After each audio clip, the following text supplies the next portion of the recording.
Now, indeed, you're very welcome to weekend edition of What Matters programme with myself, John Prendergast, here with Lear Media TV, and my special thanks to Dr. Mary Holan and Pat Barry for all of the, as we say, the engineering background. That's the best way of production as well. And delighted to be joined by special guests Mike Putt, Sinéad Murphy, and also Mullach Murphy. And I've been told categorically, on the pains of everything, there's no connection between the two Murphys. Sinead is totally independent. Mullach Murphy is totally independent. Anyway, you're all very, very welcome. Now, today is a subject that we will be discussing, which I have never actually discussed before, but a parallel in many ways to what we will be discussing today. You will find the same type of feelings with BillyMcGuire.com. And it's a number of local historical interviews that I've been doing over the last year and a half with Billy, and in connection with the IRB as well. And it goes back to 1932, 1921, 1918 as well. So we're going to discuss that today. Now, I just want to cover just some headlines that are just coming in. Simon Coveney says that the UK guilty of perverse nationalism. And it goes on then to say, among other things as well, and this is what I find very strange. There's a headline in today's news as well. I don't understand the logic of it. It says Irish Unity Poll, this is actually by former Taoiseach Bertie Ahern, could be held on the 30th anniversary of the Good Friday Agreement. Now, we have to take account of the unionist point of view, because they're Irish men and women, they live on this island. So I don't know how, in the name of reason, could you have an Irish unity poll when the unionists want to remain part of the United Kingdom. That's my own observation. Now, also it says a COVID vaccine calculator. When will the rollout reach you after new updates? Well, the updates are changing every single day of the week. Police detain participants in Russian opposition forum. That's ongoing. And also London police officer remanded in custody over the death of Sarah Everard. So he's appearing in the magistrates' courts as we speak today. Nevada district sees the first case of UK COVID-19 variant. And it also goes on to say, this is where what I find very puzzling, folk, with regard to this COVID debacle. People arriving in this country are now not being asked whether your journey into the country is essential or not. So this is a total different ball game now. Mike and myself discussed the whole area of thousands of Brazilians coming in to work in this country with no quarantine. Where is the information about COVID testing? Have they proved positive or negative? Are they quarantining or not? We simply do not know. Then the Taoiseach has come out and said that as the daily cases of 550 to 650 remain stubbornly high, now there's a question mark over the fact of April the 5th opening up. So I don't know, folks. I don't know. It's a new pandemic. We haven't seen anything like this since the Irish famine or the TB outbreak in the 1930s and 40s and 50s. Now, Mike, you're very welcome. Let's go to today's subject matter. What will we be discussing? Give us a little broad outline of what we are going to discuss. Okay, there's a whole feeling out there that, well, everybody knows that things have to change, right? Yeah. We can't keep going the way we're going. But there's a whole feeling out there that by deregistering your vote, okay, you revert back to the 1922 Constitution. Yes. Now, Mullach and Sinead will tell us a lot more of what this actually means. Yes. So if you don't mind, I'll give them the floor. Very good. Okay. I'll ask questions, okay? Is that fair enough? I got the gist of what you were saying yesterday. Sinead, you're very welcome to LearMedia.tv. How are you today? I'm very good. Thanks so much for having us on and discussing this subject, because not a lot of people will discuss it. So it's great to be able What's your take on this? Just educate us all, because it's very important. Okay, so I suppose where I began my journey, I realised probably about 3 elections ago that nothing is going to really change with a change of government. Yeah. And through education, I started to look into how our state actually operates and what you actually get for your vote in Ireland. Our constitution, I mean, I heard you just talk about, what's happening at the moment with people coming into the country and, they don't have to quarantine yet. We're getting fined for going out. That all stems from the fact that we don't have enforceable rights written into our constitution. Basically, in the 1922 constitution, we had a Bill of Human Rights, and that was removed. So we don't have enforceable rights. So until we have enforceable rights and until we have accountability over our leaders or rulers, as they're called in Article 6, nothing is going to change ever. It doesn't matter if Jesus Christ comes down from heaven and is Taoiseach, he can't change anything under the 1937 Constitution. The 1937 Constitution. 37 Constitution. So, yes, we want to go back to the 1922 Constitution through deregistration, and that will happen if a majority remove consent, because it is a plebiscite. You do have to consent. The government needs your consent to the rules and regulations. When we get back to the 1922 Constitution, that's not perfect either.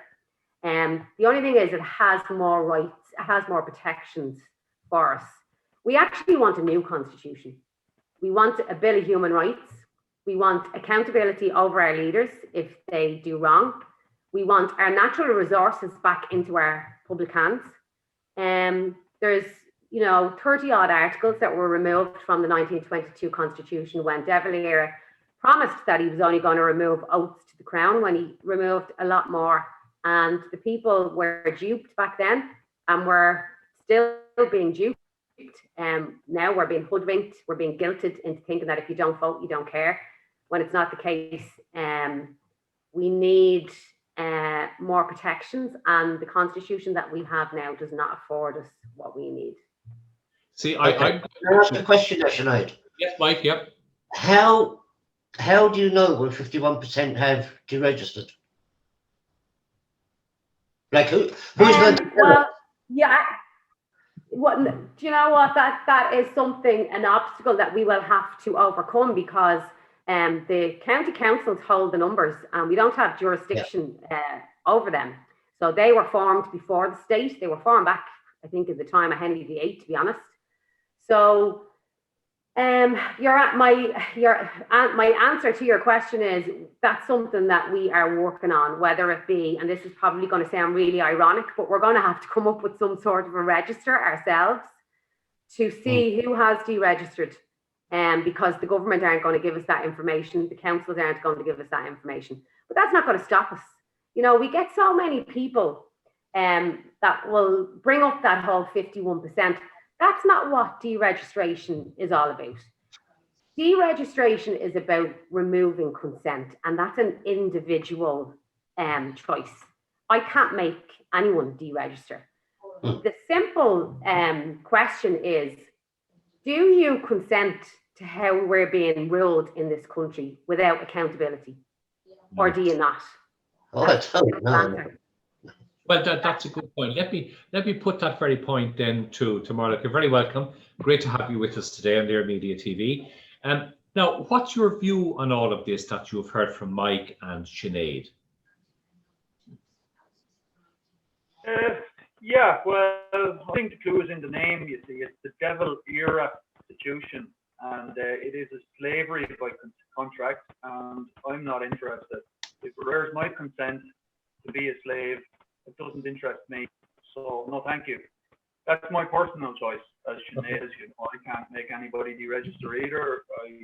It'd be great if they did, but all we can do is present the facts and allow people to make an informed decision thereafter. So. And that's a very important point as well, Mullach, because this interview and these interviews are not inciting any breaking of the law.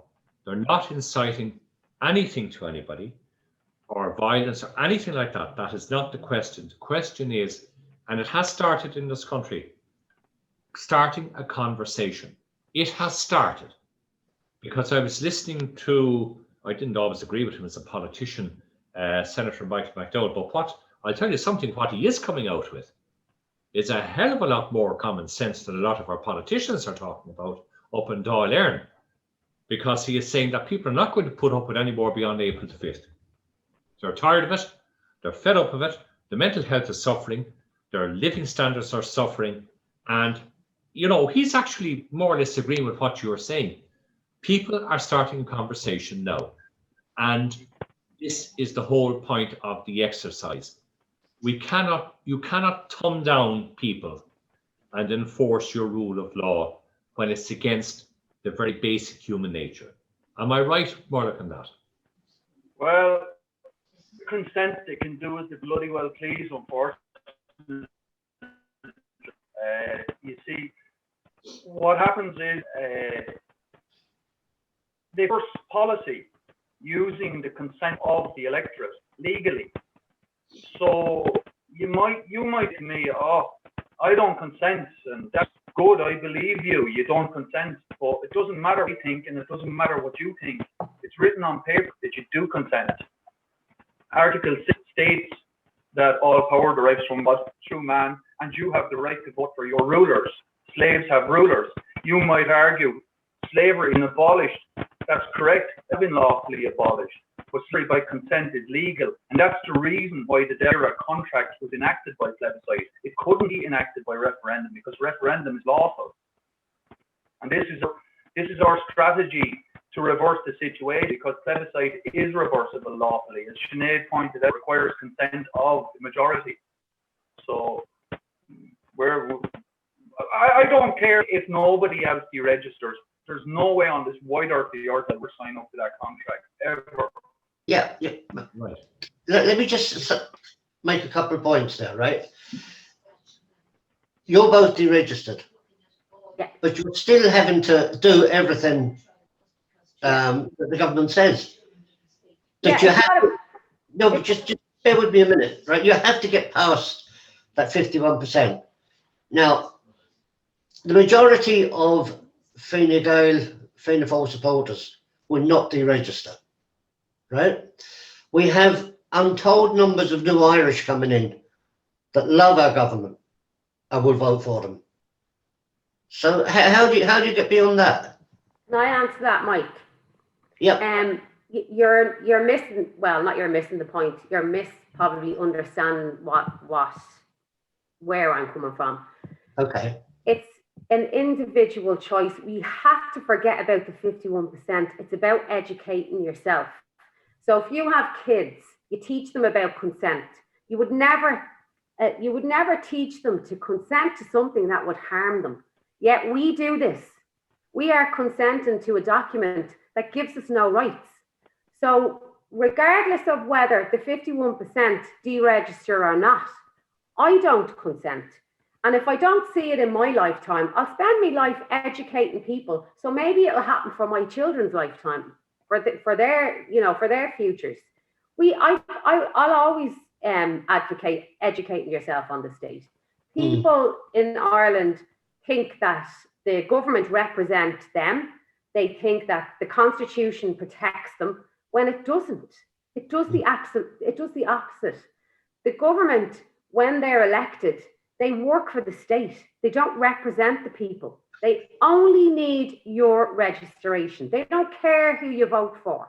And with regards to your Fianna Fáil and your Fine Gael, and we'll never get them to deregister. That's your opinion. So that's only opinion. Myself and Chris are talking about facts here. We present the facts to people. It's up to you to go and educate yourself on the facts. And if you still want to stay on the voting register, even knowing that you're consenting to corruption, you're consenting to have a no mineral, you're consenting to scandal after scandal. If you want to stay consented, that's your business.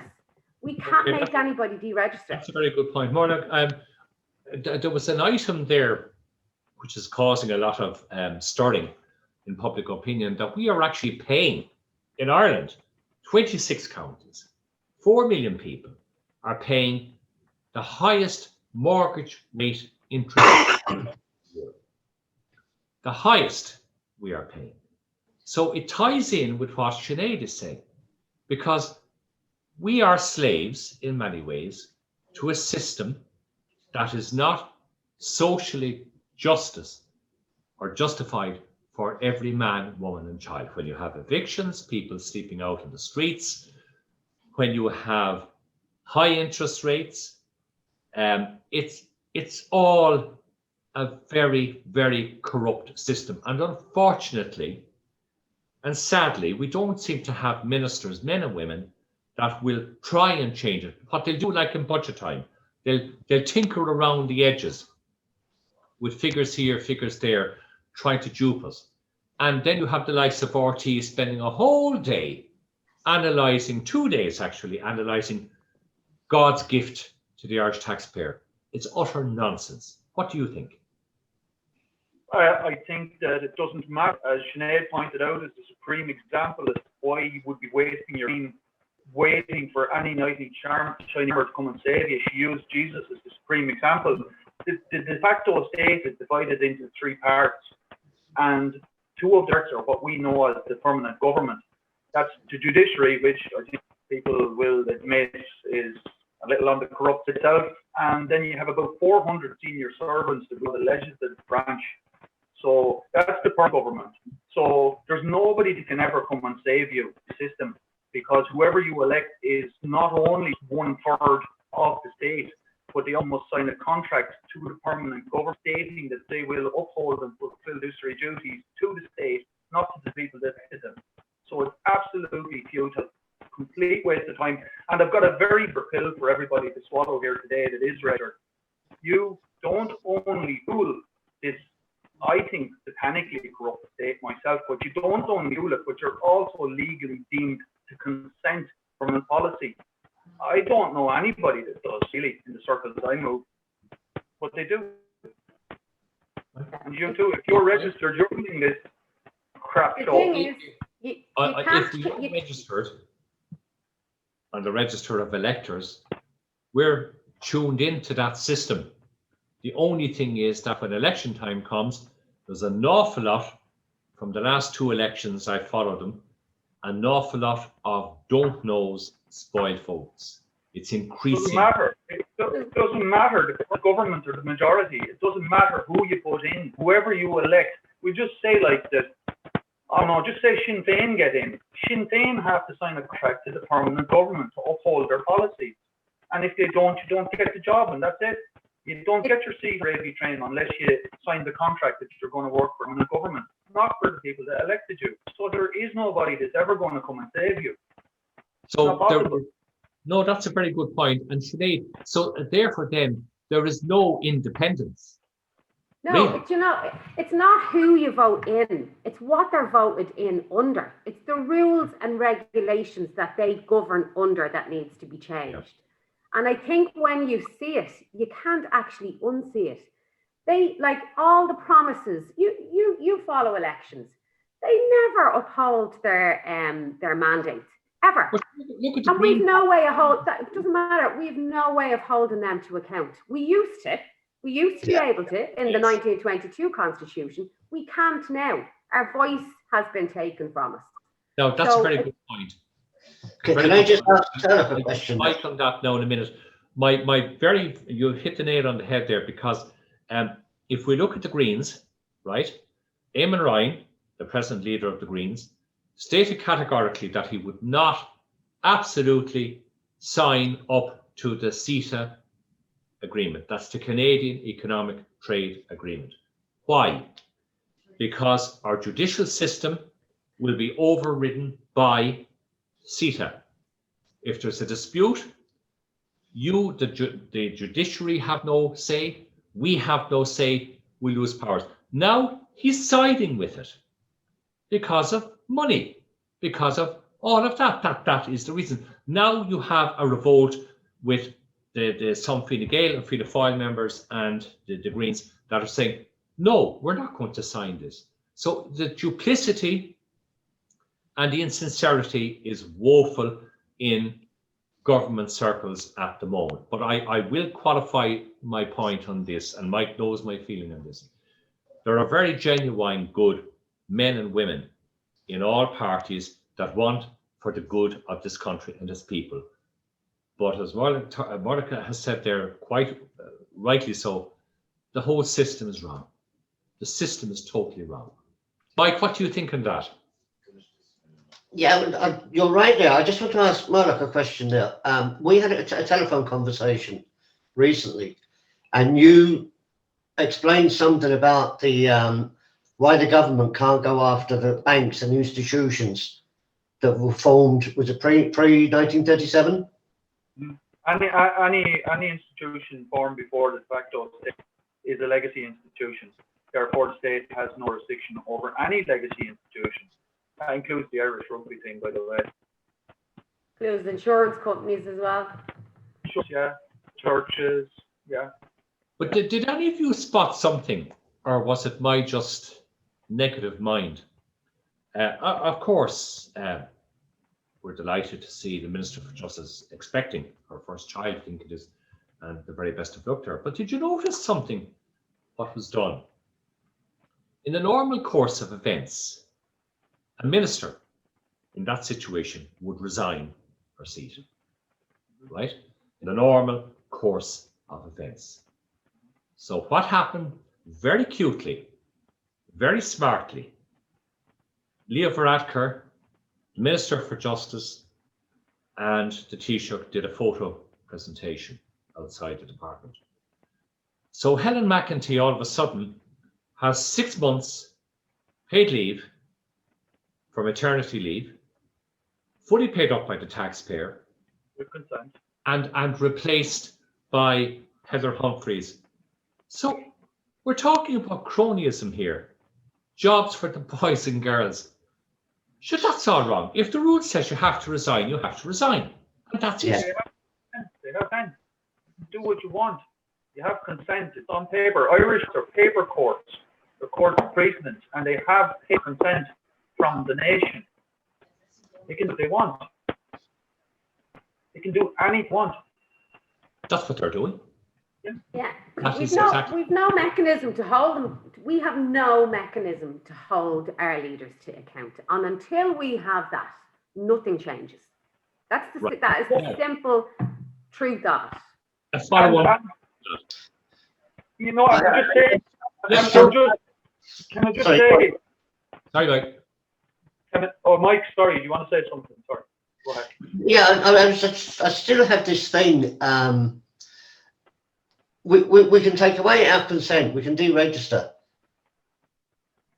but it's only self-serving ourselves. It's not actually doing it. No, but then what you do, Mike, is after you do that, I mean, this is what I do, right? I am part of a page called Deregister Your Vote, Facts and Myths, okay? Yeah, by the way, we'll add that link onto this. So what we would do is we encourage people to come. We have files, the Budapest papers. I don't know if you've ever heard of them. It talks about all the different cases, cherry-picked, juicy cases. And it proves that, you know, we don't have any mechanisms to hold any state body to account.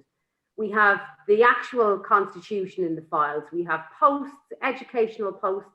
I'm reading a book about the civil service back in 1912 and the revolution. I'm breaking it down and doing a review. So it's an educational page. So we encourage people to come and learn the facts. And if they deregister, that's a bonus. If they don't, at least they are fully aware of what they're consenting to. So all we ask you do is if you deregister, then you start to plant seeds and spread the truth as well. And eventually we will get a majority. But like what's really frustrating is when people keep saying that 51%, you will never get to 51%. That is opinion. people, this whole pandemic has shone a huge spotlight on the fact that we've no rights in this country. Yeah. How people think we have rights still now is beyond me. And how people think the Constitution affords you rights when we can't even, you know what's going on now anyway. That's just proven that we don't have rights. You have one, Sinead. You've a right to elect rulers. That's the only right you have. The Supreme Court ruled in Ryan versus the Attorney General that no rights are absolute. And people cannot get that into their head. They cling on to the fact that I have rights like it's a religion. You don't have any rights. If your rights are weighted against the common good, how the hell do you think that you would win against the majority of the country? It's never going to happen. It's never. There's not been one court case in the High Court where rights have been upheld where they've been weighted against the common good, or where anyone has been able to take a state body to account. Like, all that will come of it is you'll get an ex gratia payment made on behalf of the public, paid for by the public. So yeah. It's staring people in the face, but it's like as if they just can't see it. So we need to just educate people and teach them, and then they can make an informed decision on whether they want to stay consenting to a document that gives them no rights. Yeah. There are no rights. Mark, do you want to come in on that? We have no rights, really. Fundamental.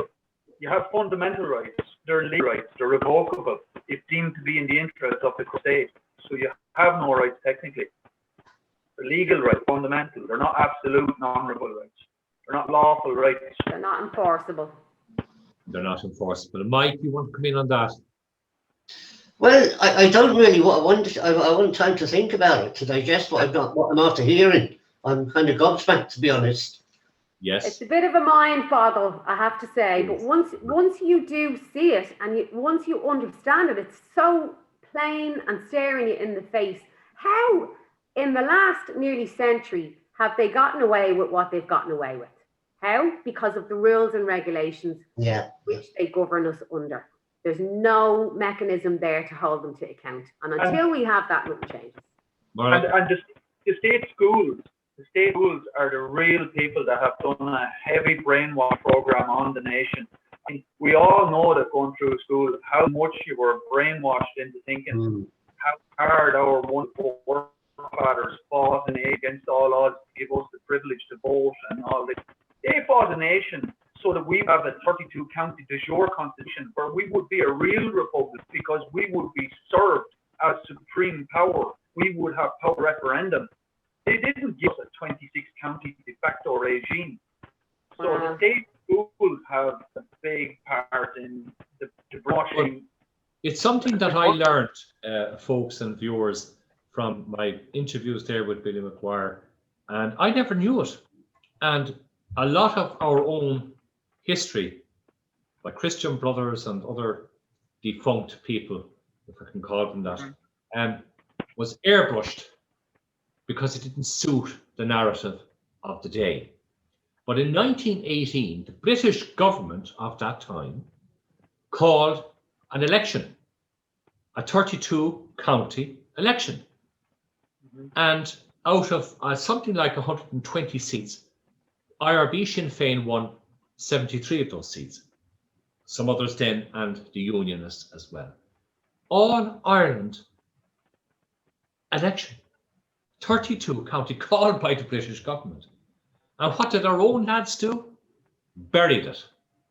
So for their own self-interest, not for the interest of the Irish nation, the Irish people. And they actually sullied the name and the names of the men and women that fought in the 1916 Rising and 200 years prior to that in different rebellions. So, this is where I have learned as an ordinary layman from great people like yourselves and other people as well, airbrushing was the name of the game.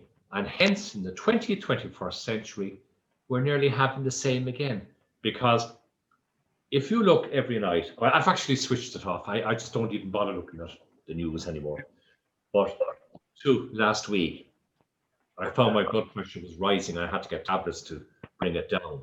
Listening to the bull that I had to listen on RTE. First of all, you had fatalities, which we sympathize with. Of course we do. Case numbers, up and down, up and down. Then analysis, percentages, statistics.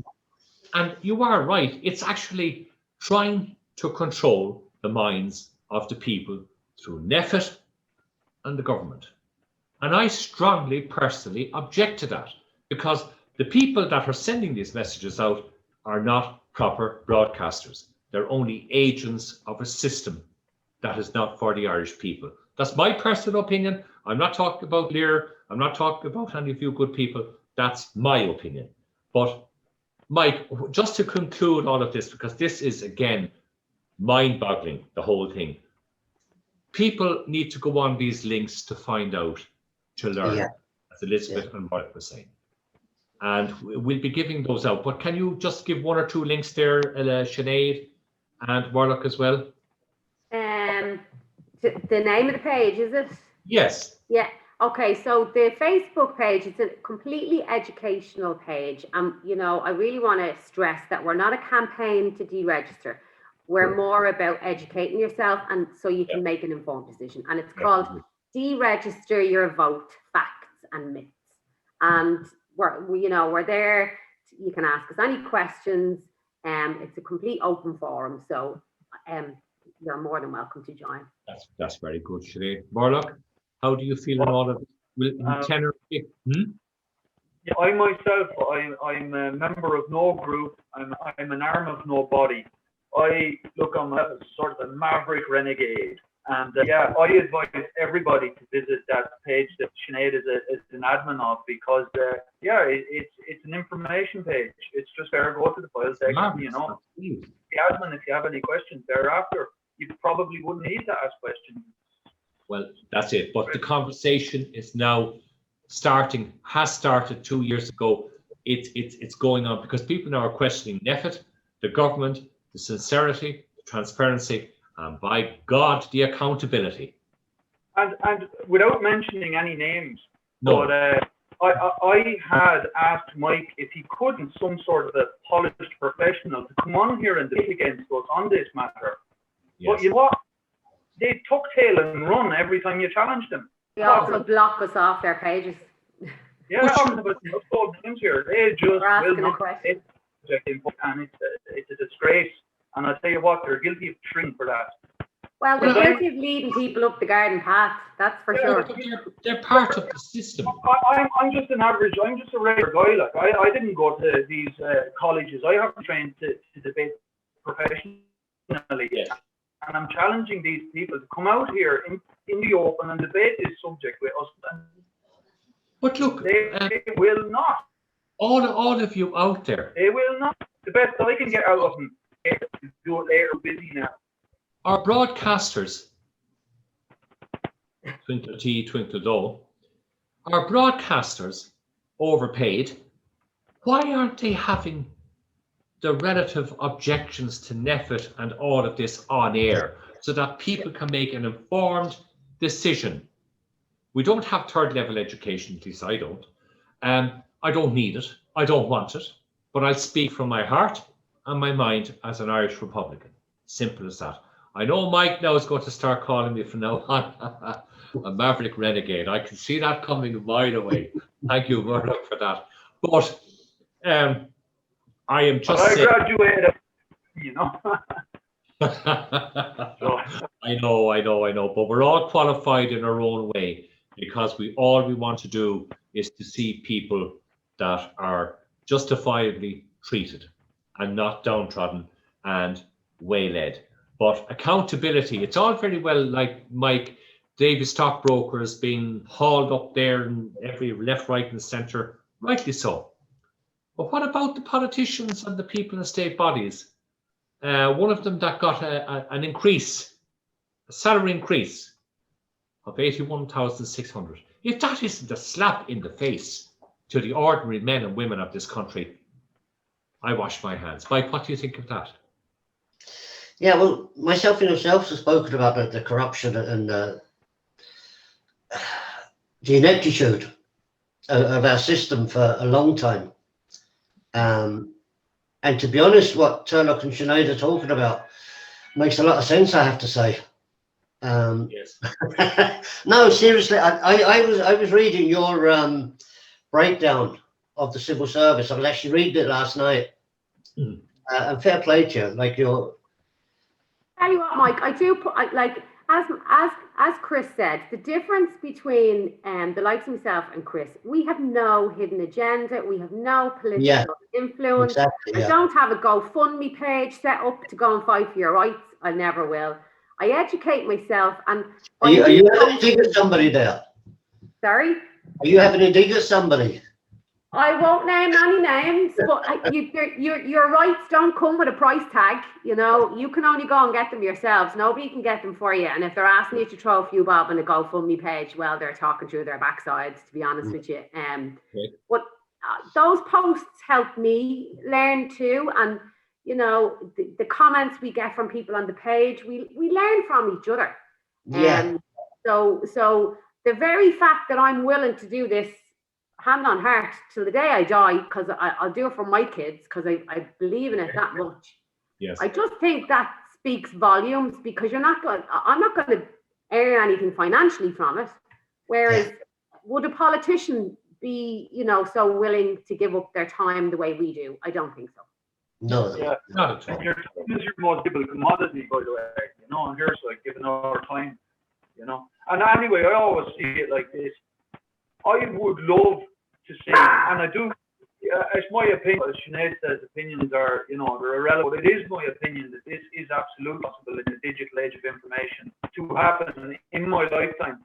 Even if it doesn't, I don't care. As long as I look back and done and see we've got a foundation laid for our children to actually build something on, you know, in fact and truth, because that is the real power. And that is what these people cower from. That's why there's no one here to debate with us, because they're afraid of truth and they're afraid of the facts.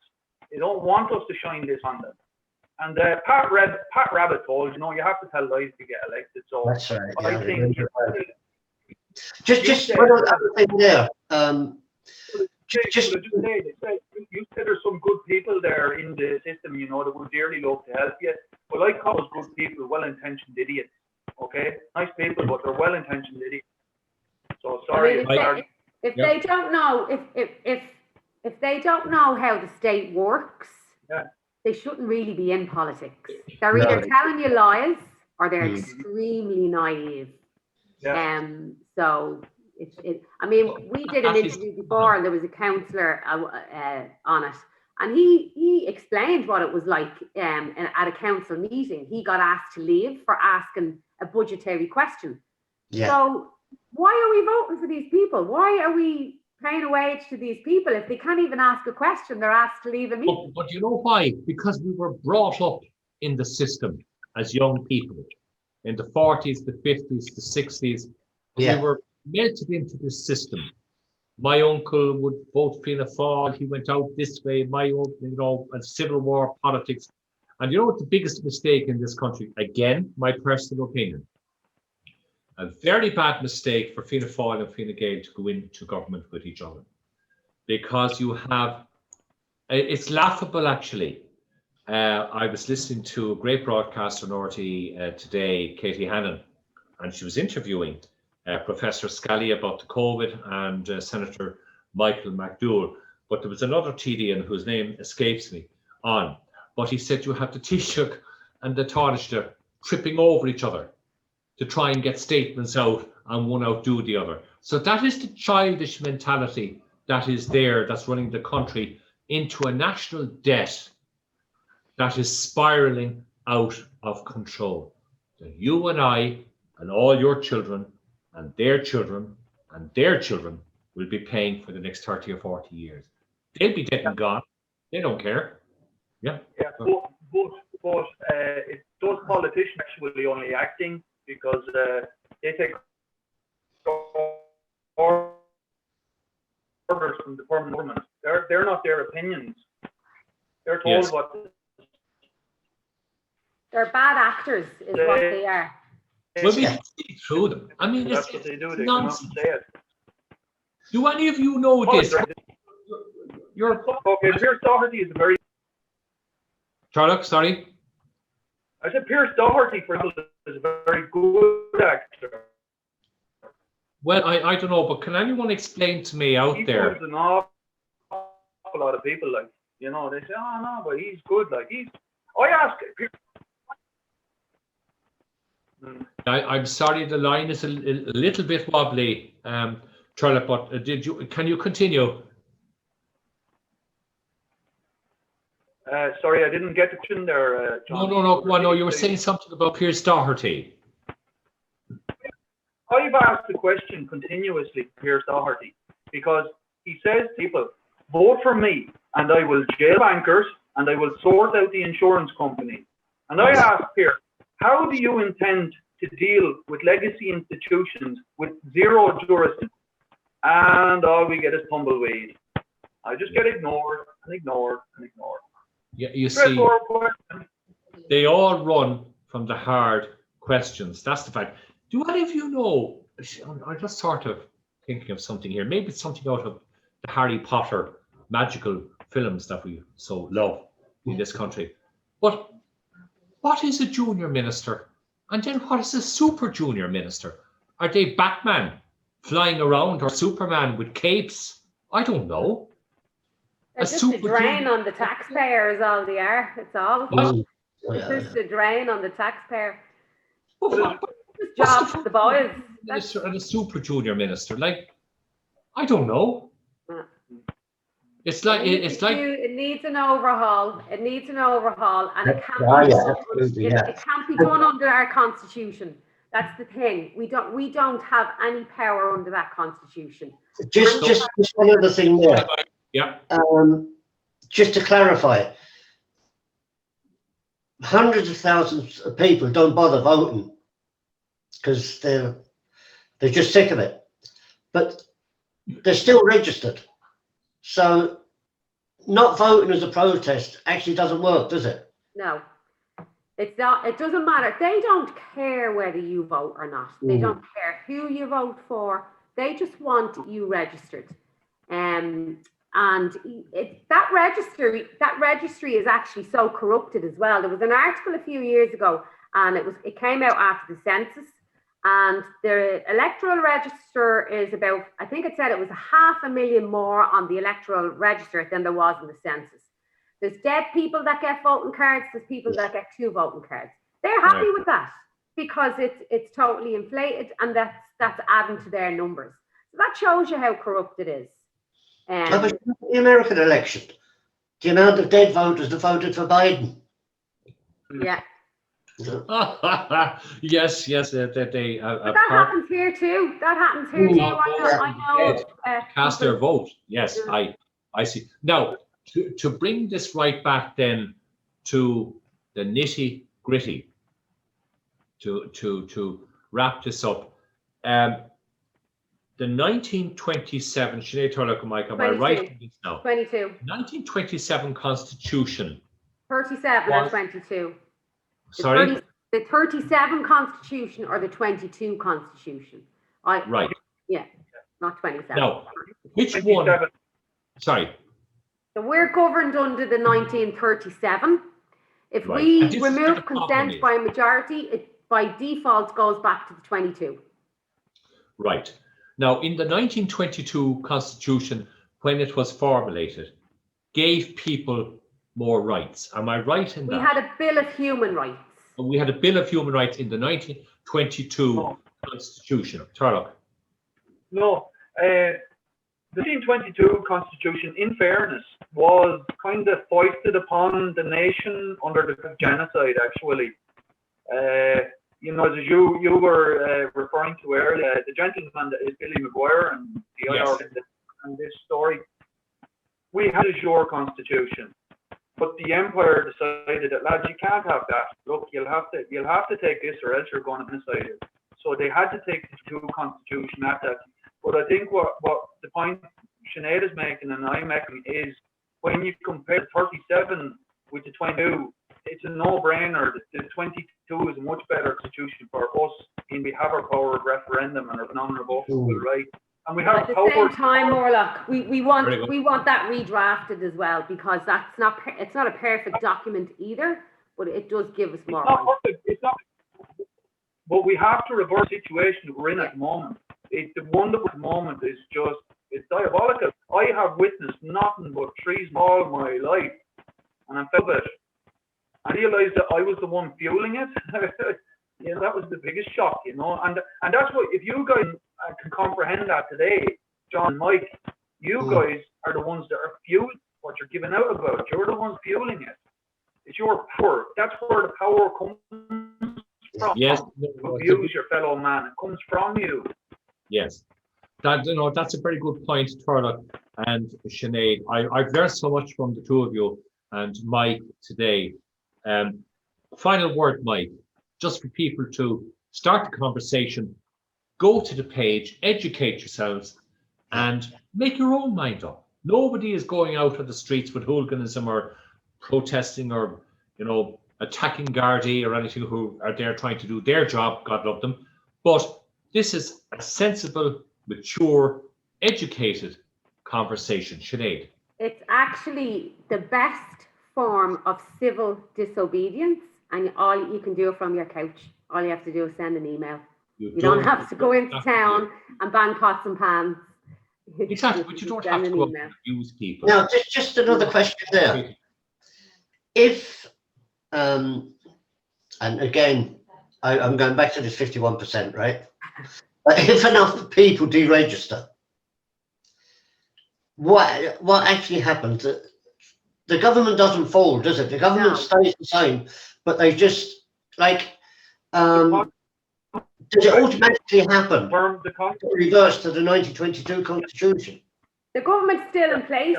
They just have to rule us under different terms and T's and C's, under different terms and conditions.